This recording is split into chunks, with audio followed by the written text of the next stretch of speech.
সাভারবাসী, আমার দুটো কথা শুনবেন আপনারা। আপনি সামনে আসো। এই যে খুরশেদ, ডাকাত খুরশেদ নিজেকে মেয়র দাবি করে, এই ডাকাত খুরশেদের হাতে বিএনপির এমন কোন সিনিয়র জুনিয়র নেতৃবৃন্দ নাই, তারা লাঞ্ছিত হয় নাই। এই ডাকাত খুরশেদ এই সাভারের সমস্ত ডিশের ব্যবসা নিয়ন্ত্রণ করে। এই ডাকাত খুরশেদ সাভার স্থানের সমস্ত হকার বসায় নিয়ন্ত্রণ করে। এই ডাকাত খুরশেদ সাভারের সমস্ত নেটের ব্যবসা নিয়ন্ত্রণ করে, ডিশের ব্যবসা নিয়ন্ত্রণ করে। সমস্ত দুধ ব্যবসা সাভারের কামাল বলেন সমস্ত দুধ সে নেয় এবং তার হাতে দিন দিন এমন কোন নেতা শাস্তি না হয়েছে। আজকে আমার ভাইরা যে বিএনপির ছাত্র বিষয়ক সম্পাদক, ছাত্রদলের সাবেক সিনিয়র সহসভাপতি, তার একটা নিচে পিস্তল ঠেকাইয়া হাতুরটা বাইরে তার হাতটা পা ভেঙে ফেলছে। এই ডাকাত খুরশেদ থেকে আমার মেয়র হবে। আপনারা সাভারবাসী, আপনাদের কাছে বিচার দিলাম।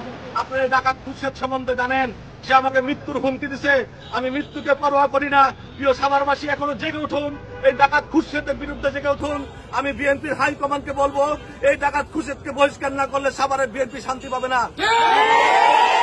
বলতে পারি, বিশ্বাস করেন, আওয়ামী লীগের একটা লোকের গায়ে 30 বছরে সে হাত দেয় নাই। এই 30 বছরে বিএনপির এমন কোন সিনিয়র নেতৃবৃন্দ নাই তার হাতে লাঞ্ছিত না হয়েছে। বাকি যারা আছে তারাও লাঞ্ছিত হবে। আমি দেশ নায়ক তারেক রহমান সাহেবকে বলবো, এই সন্ত্রাসীকে অবিলম্বে দল থেকে বহিষ্কার করুন। সাভারের বিএনপিকে বাঁচাতে চান, যদি সাভারের বিএনপির ভাবমূর্তি ক্ষুণ্ণ রাখতে চান, তাহলে এই সন্ত্রাসীকে বহিষ্কার করুন, নয়তো সাভারের বিএনপি টিকবে না এই সন্ত্রাসীর অত্যাচারে। তাই প্রিয় সাভারবাসী, এখনো জেগে উঠুন।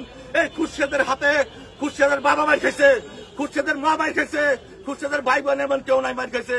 যে মজনু মোল্লা এই দলের জন্য জীবন দিছে, সেই মজনু মোল্লার বউকে সে গায়ে হাত দিছে। এই মজনু মোল্লার ছেলেকে মেরে বাইর থেকে বের করে দিছে। এই খুরশেদ একটা জানোয়ার, এই খুরশেদ কোন মানুষ না। এই খুরশেদের হাতে আমরা সাভারবাসী বাঁচতে চাই, আমাদেরকে রক্ষা করুন। তারেক রহমান